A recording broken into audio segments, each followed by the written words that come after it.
C'est le 21 février 2001 que Jean-Paul II élève Jorge Mario Bergoglio à la fonction de cardinal. Le même Jean-Paul II qui l'avait nommé évêque en 92.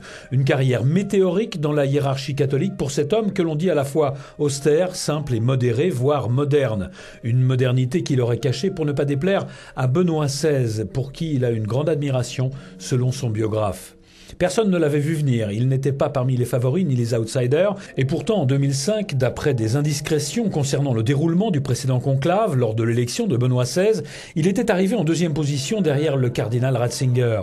Il a 76 ans et c'est sans doute là, outre sa nationalité, une autre surprise car tout le monde s'attendait après Benoît XVI à un plus jeune pape.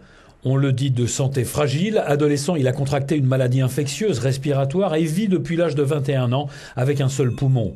Il naît à Buenos Aires d'une famille d'immigrés italiens modestes. Il commence ses études dans le secteur public et obtient un diplôme de technicien en chimie, avant d'intégrer à l'âge de 22 ans la Compagnie de Jésus où il étudie les humanités et obtient une licence de philosophie. Un jésuite pape, c'est une première, bien que ce soit l'un des 3 ordres religieux numériquement les plus importants de l'Église catholique romaine. Ordonné prêtre en 1969, il est nommé en 1973, à 36 ans seulement, responsable national des jésuites argentins.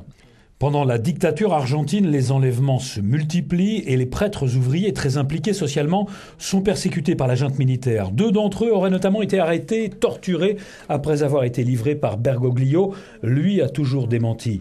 Dans son pays, il est également connu pour ses mauvaises relations avec les époux présidents Kirchner, du temps de Nestor d'abord. Puis les tensions vont culminer en 2010 avec Cristina après l'adoption en Argentine du mariage pour tous, auquel il est farouchement opposé. Opposé aussi à l'avortement, à l'ordination des femmes, aux préservatifs. Bref, le nouveau Saint-Père est dans la lignée de ses prédécesseurs sur ces sujets-là. En revanche, il critique en 2012 les prêtres qui refusent de baptiser les enfants nés hors mariage, les qualifiant d'hypocrites. Son cheval de bataille reste la lutte contre la pauvreté.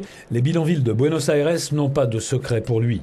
Avec le nouveau pape, le Vatican va vivre un retour à l'humilité. François a toujours pris les transports en commun et renoncé au faste de la résidence des archevêques pour un modeste appartement.